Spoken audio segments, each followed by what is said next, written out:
오늘 이 말씀은 오늘을 살아가는 성도님들에게 주신 아주 중요한 삶의 지침입니다.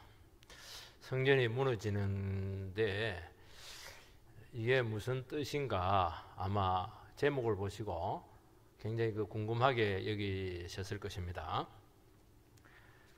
성전이 무너진 것은 이제 구체제는 다 사라지게 되었고 새로운 시대가 왔다는 것이고, 새로운 시대는 성전의 원형이 되신 예수님과 함께 새로운 시대를 열어가야 된다는 것을 말씀하고 있는 것입니다. 오늘 시대를 말세라고 합니다. 말세라는 예수님께서 몸을 입고 오셨다가 하늘로 올라가서 다시 재림하시는 그 긴 기간을 이제 말세라고 이렇게 하는데, 이 말세의 기간은 언제라도 주님이 다시 오실 수 있습니다. 그러면 세상은 끝나는 것입니다. 그런데 지금 2021년까지 주님께서는 연장을 해놓으셨는데, 이 기간 동안에 앞으로 얼마나 연장될지는 모르겠지만 이 기간 동안에 우리가 어떻게 살아가야 될 것인가 하는 그런 부분인데, 원래는 성전이 파괴될 그 사이 40년 기간인데 우리는 좀 연장할 수도 있어요. 한마디로 말하면 탄탄대로가 아니라는 겁니다. 우리는 늘 행복을 추구를 하고 유토피아를 그리고 정말 평안하기를 원하는데 실례지만은 오늘 말씀해 보면 그렇지가 않다는 것입니다. 재난이 있어요. 전쟁이 있습니다. 핍박이 보편적으로 이루어집니다. 그리고 많은 영적인 미혹이 있어서 이단들이 판을 칩니다. 그러니까 하루도 편할 날이 없다는 거예요. 이 말을 뒤집어서 이야기하면 아마 여러분 삶도 아마 그럴 거예요. 하루도 편할 날이 없으시죠? 저는 한 주도 그냥 넘어간 적이 없습니다. 이 말은 무엇을 이야기하냐? 우리의 오늘의 삶과 미래는 치열한 영적인 싸움의 대가로 온다는 것입니다. 이것을 모르면 충격을 너무 많이 받습니다.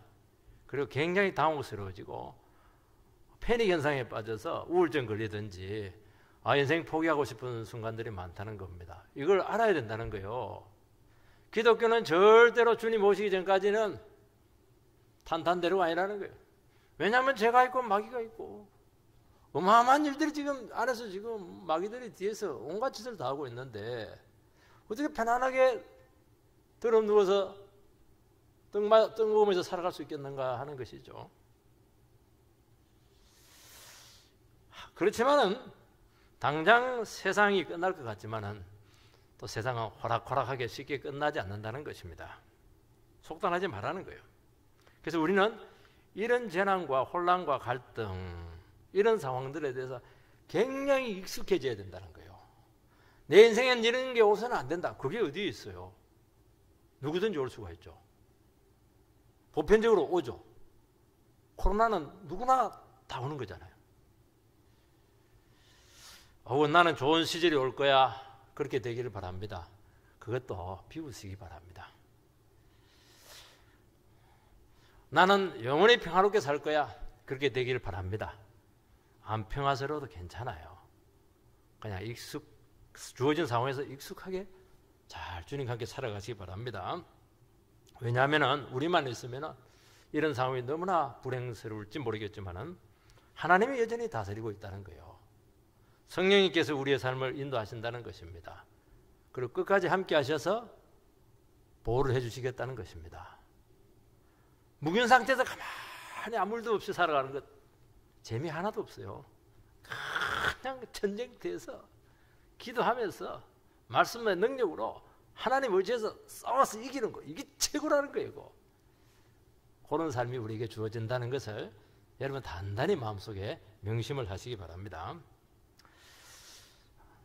첫 번째는 이 성전 파괴를 통해서 진정한 성전이 우리에게 주어졌다는 것입니다. 1절 2절 말씀을 읽어보면 예수께서 성전에서 나가실 때 제자 중 하나가 이르되 선생님이여 보소서 이 돌들이 어떠하며 이 건물들이 어떠하니까? 예수께서 이르시되 내가 이 큰 건물들을 보느냐? 돌 하나도 돌 위에 남지 않고 다 무너뜨려지리라 하시니라. 예수님께서 성전에서 많은 논쟁도 있었었고 가르침도 있고 드디어 이제 성전을 빠져나갈 때 제자 중 하나가 묻습니다. 이 건물이 어떠합니까? 와, 대단하죠. 이 건물. 그 규모와 위용 놀랍지 않습니까? 예수님.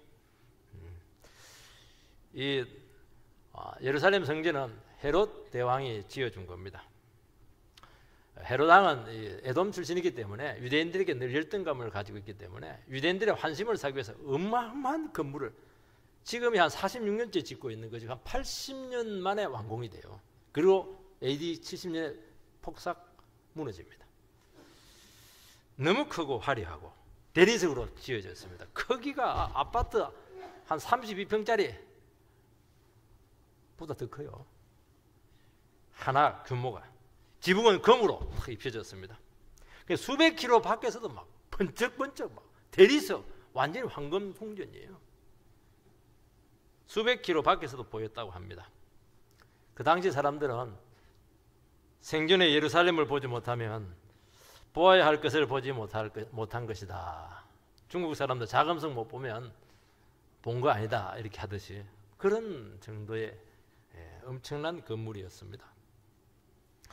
주님께서는 그들의 기도와 상관없이 돌 하나도 돌 위에 남지 않을 것이다. 완파죠. 완파. 예언을 합니다. 왜냐하면 너무나 위용이 찬란하고 대단한 외모를 가졌지만은 성전이 아니라는 거예요. 성전의 기능이 죽었다는 것입니다. 왜냐하면 그 안에는 말씀이 없고 성령도 없고 영광도 없습니다. 믿음도 없고 경건도 찾아볼 수가 없고 그 안에 하나님이 계신 곳이 없어요. 성전은 하나님의 쉐키나의 영광이 떠야 되는데 인간의 영광으로 꽉 차 있어요. 물질 중심적이고 탐욕의 온상이 되었고 정치 1번지입니다. 그야말로 세속화된 곳입니다.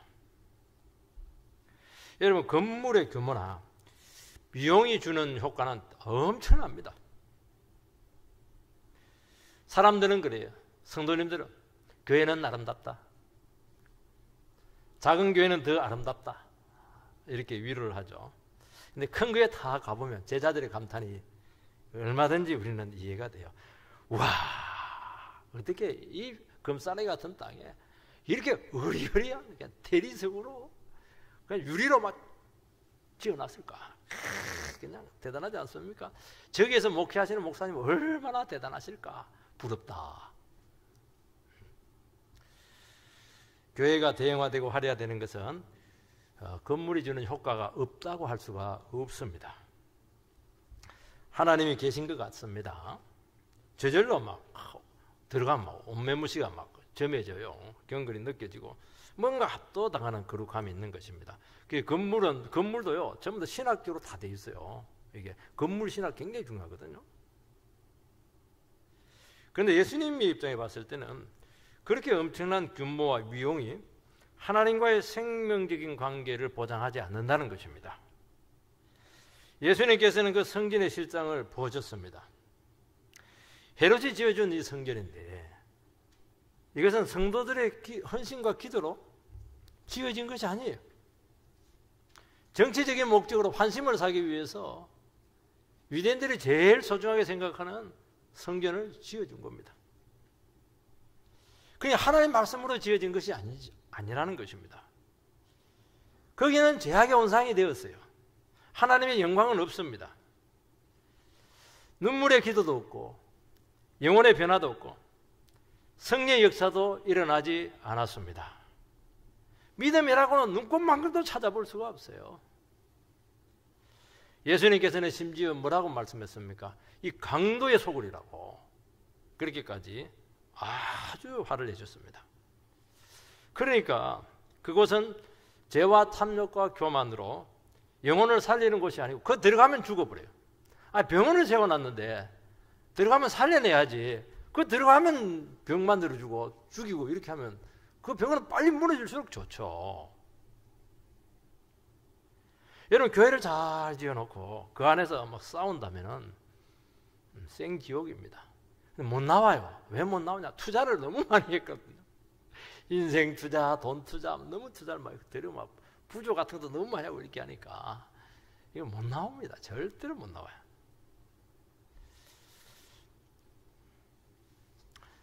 여러분, 인간의 뜻과 세상으로 세워진 성전은 결국 죄의 온상으로 전락하고 망한다는 것입니다. 그래서 여러분 생각을 잘 해야 됩니다. 저희 교회도 능평교회인데요. 어떻게 세워야 되느냐? 비록 더디고 느릴지라도 말씀으로 세워야 되고 눈물의 기도로 세워져야 돼요. 느린 것은 상관이 없어요. 제대로 세워야 돼요. 여러분, 건물과 땅이 필요해요. 그러나 그것이 본질은 아니라는 것을 기억을 해야 된다는 것입니다. 뭐가 본질이에요? 하나님의 말씀을 듣고 은혜 받고 한 영혼 한 영혼들이 변화되어서 성전의 벽돌로 탁 서는 것입니다. 제 신학은 그거예요. 난 다른 거 안 해요. 쫙 복음 선포해서 성도님들 은혜 받아서 변화되어서 자기가 보이지 않는 그 성전의 벽돌로 탁 들어가는 게 따듬어져서 믿음이 살아있어야 되고 믿음이 있어야 주님께서 기뻐하시는 교회가 되는 것입니다. 교회가 들어오면 믿음이 팍팍 자라고 안 되는 것도 탁 되고 말이지. 사람들이 막 병도 막 나아버리고 말이지. 참 얼마나 아름다워요. 사랑도 막 깊어져 버리고 말이지. 영혼이 막 열리고 말이지. 이렇게 돼야지. 천국이 돼야죠. 저는 이 능평교회가 천국이 될 걸 믿어요. 완전한 천국은 아니지만 서서히 그렇게 변해갈 겁니다. 그러면요 아무것도 부족하지 않아요. 행복하고 기쁘고 감사가 넘치게 될 것이고 교회만 오기만 하면 그냥 치료가 되는 거예요. 마음이 열리는 것입니다. 예수님께서는 눈에 보이는 성전은 필요하지 않다는 것입니다. 그래서 이것은 성전 파괴 예언이에요. 예수님께서는 직접 그 몸으로 눈에 보이지 않는 성전을 세우시겠다고 말씀하셨고 그것이 성령의 공동체인 교회입니다. 교회는 뭐 하는 곳이냐? 영혼이 하나님의 말씀으로 변화가 되어서 성령의 공동체가 되어야 되는 것입니다. 인간의 무리는 아니에요. 아무리 몰아놔도 상관없어요. 그거는 교회가 아니에요. 하나님 말씀으로 변화돼서 은혜 받은 사람들이 한 마음 한 뜻으로 주님 안에서 하나가 되는 거예요. 그러면 무슨 일이 생기느냐?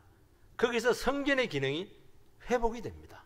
구약에서 이루어지 못했던 진정한 성전의 역사가 나타난다는 거예요. 그래서 하나님을 만나요. 하나님의 영광을 체험하게 될 것이고 재영사가 일어나게 될 것이에요. 병이 낫게 될 것이 미래가 열릴 것입니다. 각 지체에게 반드시 복으로 임하게 될 줄 믿습니다.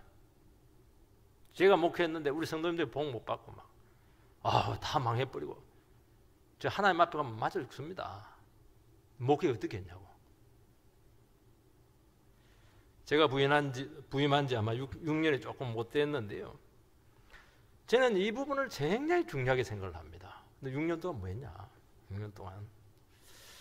근데 보니까 보이지 않게 성도님 한 분 한 분들이 변화가 되고 하나씩 복을 받는 것이 보이고 있는 거예요. 그리고 생각지도 못한 너무나 소중한 영혼들이 한 분씩 이렇게 오시는데 세상에 어떻게 저런 분들이 다 계셨을까? 저는 참 너무 감사하게 생각을 합니다. 그런 일들이 계속 나타날 겁니다. 이대로 조금만 더 가면 기적의 공동체가 될 것을 믿습니다. 우리가 죄만 짓지 않고 교만하지만 않고 마음만 나눠지지 않는다면 절대로 이 복을 빼앗기지 않을 것입니다. 제자들은 그 위용의 마음이 완전히 빼앗겼습니다. 예루살렘의 성전과 성전의 파괴는 이제는 더 이상 옛날 생각하지 마라. 옛날 우리가 어떻게 신앙생활 그거 하지 마라. 그거는 그림자에 불과하다. 세상에 대한 미련을 다 버리라. 집착 다 내려놔라. 욕심을 버리고 세상을 추구하지 않고 과거 내가 어떻게 신앙생활 했던지 그 아픔들 너무너무 많잖아요. 상처들 많으시죠? 고통 많이 겪으셨죠? 전부 다 내려놔라. 그러면 너에게 새로운 비전이 생기게 될 것이라고 약속하고 있는 것입니다. 어떤 비전요? 진짜 생명이 살아나는 것이 무엇이고 생명을 살리는 사명이 무엇인가 하는 것을 알고 헌신하게 된다는 것입니다. 이제는 세상 중심이 아니에요. 하나님 나라 중심이에요. 삶의 가치관과 목표가 달라졌어요. 지금까지도 사업을 잘했고 일을 잘해왔어요. 더 신앙적으로 해라는 것입니다. 물질과 명성과 내 자신이 아니고 말씀에 따라서 살아가는 것입니다. 날마다 말씀으로 나 자신의 재성을 죽이고 미련을 버리고 나갈 때 하나님께서 너를 통해서 위대한 일을 이루시는 새로운 시대가 열리게 될 것이라고 약속하고 있는 것입니다. 이 말을 듣고 여러분들이 가만히 있으면 안 돼요. 가슴이 막 뛰어야 돼요. 하나님은 나를 통해서, 우리 가정을 통해서, 이 교회를 통해서 무슨 일을 이루시기를 원하십니까? 그걸 말씀하고 있는 것입니다. 두 번째는 성도님들은 때와 징조를 느끼고 잘 깨달아야 된다는 것입니다. 3절 4절 말씀을 읽어보면 예수께서 감람산에서 성전을 마주 대하여 앉으셨을 때 베드로와 야고보와 요한과 안드레가 조용히 묻되 우리에게 이르소서 어느 때에 이런 일이 있겠사오며 이 모든 일이 이루어지려 할 때 무슨 징조가 있사오리이까? 4명의 제자가 예수님의 막 너무 충격적인 그 대답을 듣고 이게 막 정신을 잃어버렸어요. 자기들은 뭐 대단한 뭔가 있을 거라 생각했는데 아니라는 거예요. 그러면서 성전이 언제 파괴됩니까? 성전이 파괴될 때 어떤 징조가 나타납니까? 대묻습니다. 심각하게 지금 묻고 있는 거예요.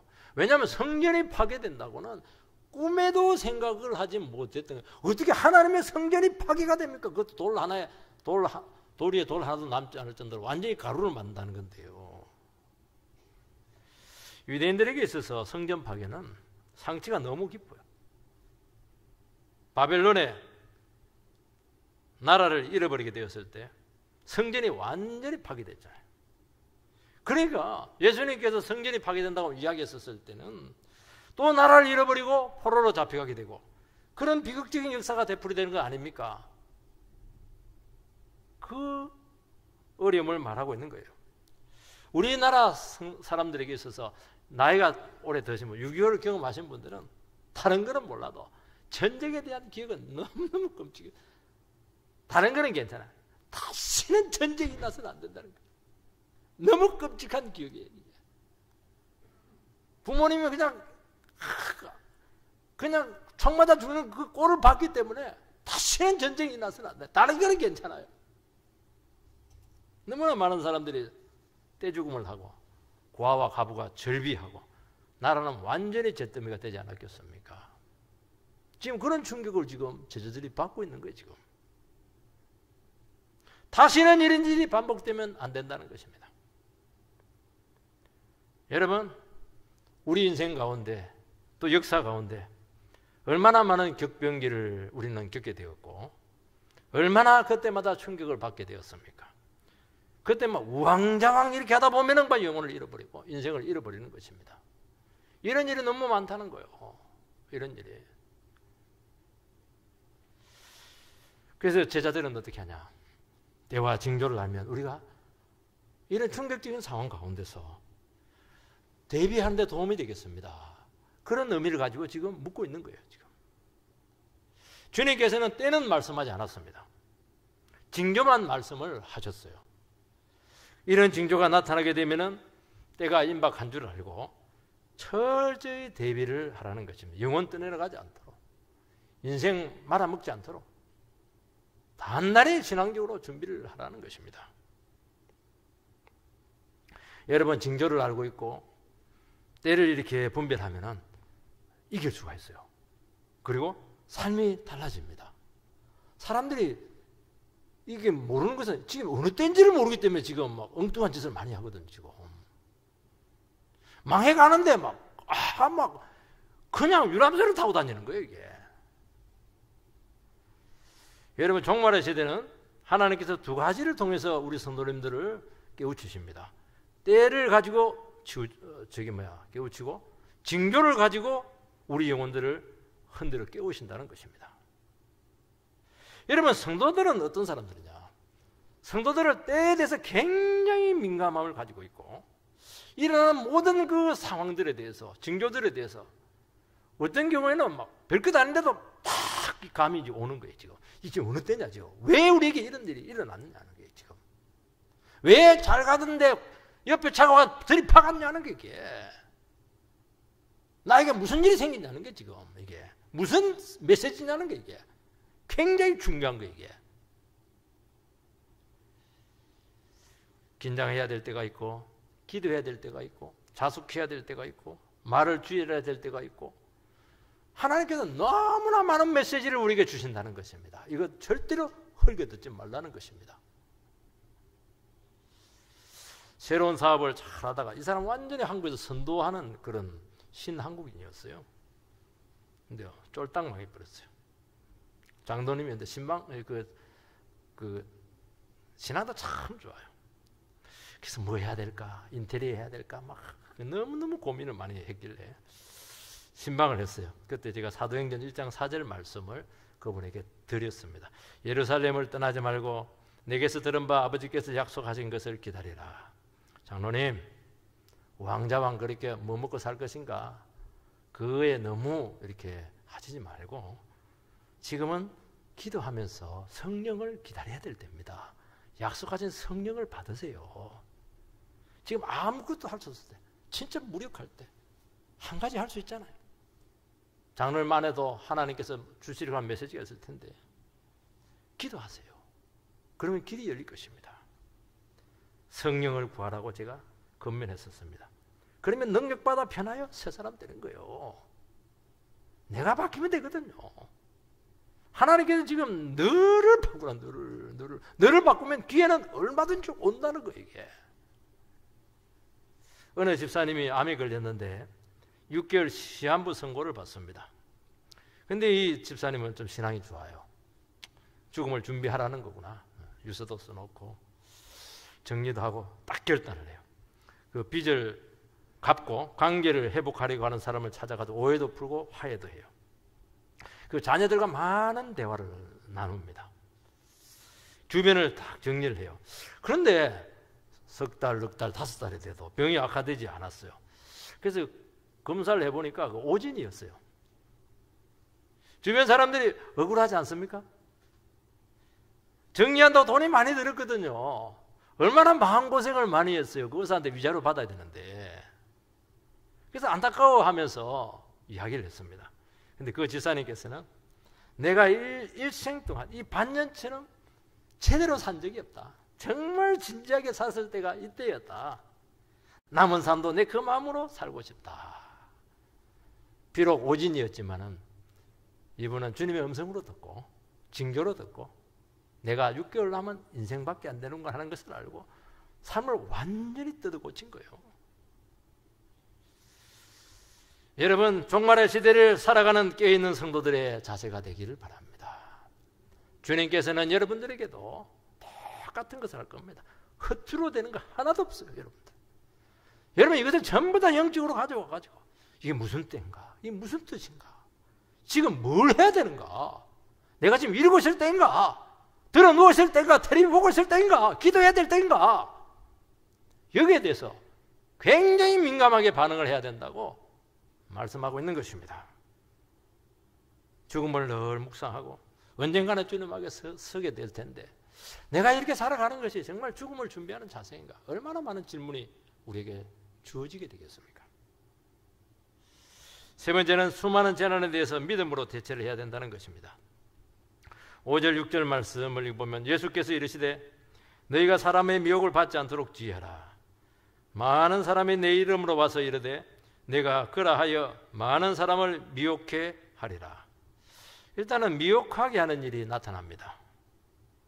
미혹은 영혼을 막 홀리는 거예요. 영혼을 혼동스럽게 하는 것입니다. 그리고 악한 쪽으로 끌고 가는 것입니다. 거짓 선지자들이 나타나서 막 미혹을 합니다. 여러분, 현실이 어렵고 미래가 불안하고 자꾸 재난이 터지고 일이 안 되고 사건들이 자꾸 생겨 이렇게 하면은 사람들이 굉장히 불안지수가 높아집니다. 그때 무슨 현상이 나타나느냐 하면은 뭔가 확실한 것을 붙잡으려고 한다는 것입니다. 그것이 비록 거짓일지라도 원하는 답을 찾아서 위안을 찾으려고 하는 것이 인간의 마음이라는 것이에요. 그래서 격변기 때 이단들이 굉장히 득세를 많이 해요. 미국도 18세, 19세기 막 굉장히 어려웠거든요. 그때 막 여화 정인들 막 몰몬 거 전부 다 생겼어요. 우리나라 일제 때 50대, 60대 그때 이단 다 생겼어요. 박태선 이런 사람들. 그리고요, 점집이 막 성황합니다. 왜냐하면 이단이나 이런 미신 쪽은 적어도 확실한 답을 줘요. 점 가면 동쪽으로 안 가면 돼요. 너무 답이 분명해. 물 가까이 가지 마세요. 내라도 그 얘기한다. 근데 그거라도 믿고 싶은 거예요. 믿고 싶은 거예요. 말씀드리면 어떻게 기도해 보세요. 한번 주님께 물어보세요. 답답한 거예요. 물어도 답이 안 와, 이게. 주님의 뜻이 있을 것입니다. 그걸 누가 몰라요? 말씀 가까이 하세요. 회개하세요. 이런 얘기 하니까 답답한 거예요. 답을 듣고 싶은데. 이단 가면 속이 시원해요. 답을 빨리 이야기해줘요. 남편이 게임 중독으로 일주일이고 집에 들어오지 않았어요. 결혼한 지 몇 년밖에 안 됐는데. 아내가 막 죽으려고 그래요. 모임 와가지고 남편 때문에 막 그렇게 힘들어요. 어느 날 그 아내가 보니까 다락방 이단에 들어가 있는 것입니다. 그 성경 공부에 푹 빠져버렸어요. 유광수, 다락방. 거기서 왜 이 사람이 그렇게 됐나 봤더니만 남편이 도박 유혹에 빠진 것은 아내가 전도하지 않았기 때문입니다. 분명히 말하더라는 것이에요. 아브라함의 아버지 데라가 하란에서 하나님께 쳐가지고 죽었다는 거예요. 아브라함이 지금 가나안 선교를 가고 있는데 아버지가 막았다는 거예요. 하나님께서 데라를 쳤다는 거예요. 해석도 희한하죠. 사단에 미혹받고 있기 때문에 사단을 결박해야 된다. 그렇게 하니까 막 쏠깃한 거예요. 그날부터 그냥 전도하러 다녀. 전도는 나쁜 건 아니에요. 참. 답이 분명하냐. 전도하면 된다는 거 아니에요, 그거. 물론 전도하면 좋아요. 그렇지만 그게 우리는 그런 답은 아니거든요. 그런 단편적인 답을 우리는 줄 수가 없는 거예요. 여러분, 영혼이 미혹받는 것은 교회에 확실한 진리가 없기 때문이고 교회 안에 생명이 없기 때문입니다. 그 말은 뭐냐? 말씀이 흐려진 것입니다. 희끄무리한 거예요. 희끄무리한 거예요. 오리무중을 걷는 것 같아요. 답답하고 힘든데 거기 가서 말씀 들으면 정신이 번쩍 나야 되는데 예배 드리면 더 혼란스러운 거예요. 이게 정리가 안 되는 거예요. 정리가.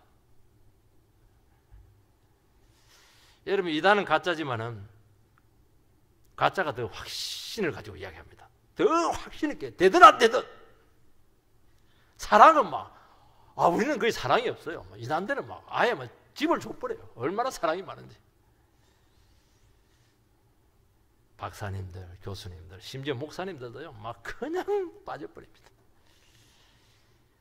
하나님의 말씀을 교회가 가르치지 않고 은혜가 없게 되니까, 그리고 구원의 확신이 없다 보니까 이단에게 막 교회가 휘둘리는 거예요.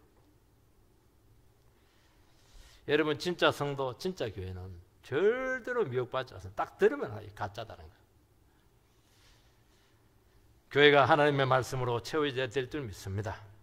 근데 그리 안 하잖아요. 인간의 욕망을 막 부채질합니다. 인본주의 사상을 막 가르치는 거예요. 그렇게 하니까 이단이 완전히 치고 들어와가지고 교회를 4분열, 5분열. 우리 교회는요, 신천지가 너무 좋아할 거예요. 건물은 크지 사람은 없지 통째로 삼길 수가 있어요. 못 들어오잖아요. 하나님의 말씀을 다 막아준다니까요. 고난을 설교하잖아요. 고난은 형벌이고 죄의 결과라고 이야기하는 것입니다. 오늘 말씀을 보니까 예수님께서는 미래 그 희망사항 그거 믿지 말라는 거예요. 그 말은 고난이 있다는 것이거든요. 고난을 잘 가르쳐야 돼요. 고난은 진짜 성전을 만드시는 하나님의 도구라는 것입니다. 격변의 시기에 진리의 정수를 맛볼 수 있는 것은 이 고난을 통해서 어떻게 말씀으로 우리가 주님과 함께 이겨내야 될 것인가. 여기에 모든 비결이 다 들어있는 거예요. 교회는 세상에 없는 보물창고라는 거예요. 왜 이 보물창고를 놔놓고 엉뚱한 창고에 가가지고 달라고 하냐는 거예요. 지금 7절 8절 난리와 난리의 소문을 들었을 때 두려워하지 말라. 이런 일이 있어야 하되 아직 끝은 아니니라. 민족이 민족을 나라가 나라를 대적하여 일어나겠고 곳곳에 지진이 있으며 기근이 있으리니 이는 재난의 시작이니라. 난리와 난리의 소문은 전쟁, 해액, 천재지변 같은 재앙입니다. 이런 것들은 정말 현실적인 위협이 되는 것입니다. 이것은 세상은 불안정하다는 것이고 이 세상 속에는 어느 곳도 안전지대는 없다는 것입니다. 사람들은 쉽게 두려워하고 낙담합니다. 지진이 터졌어요. 원자력이 지금 터졌어요. 경제 위기가 왔어요. 요즘 뭐 코로나가 막 전 세계적인 팬데믹을 지금 불러일으켰는데 코로나가 얼마나 대단하냐 하면은 예수님 와가지고 AD, BC 바꿨는데 코로나 전, 코로나 후로 지금 시대가 바뀌고 있어 지금. 사람들은 너무너무 불안해하고 있는 거예요 지금. 매일 확진자 수를 막 사망자 수를 막 계속 발표하는 거예요. 왜 그거 발표하는지 모르겠어 제가. 그러니까 막 백성들이 막 죽음만 생각을 죽음. 오늘 몇 명 죽었대. 다른 걸로 더 많이 죽어 나가는데 얼마나 마음을 위축시켰는지 2년 동안 이 백성들이 막 죽음에 사로잡혔습니다. 숨을 못 쉬어요. 병 들면 죽잖아요. 감기 몸살 와도 폐렴으로 많이 죽잖아요. 그리 볼 수도 있는 거예요. 언론이 사회를 죽음의 분위기로 막 몰고 가요. 저는 뭐 SNS에 보니까 막 심심하면 띵동 하는데 막. 아니 광주에 있으면 광주시청에서 보내면 되지. 왜 용인시청에서 보내고 성남시청까지 다 보내고 말이지. 또 뭐 지금 응급 거기서도 보내고 말이지. 노이로제가 걸릴 지경이에요.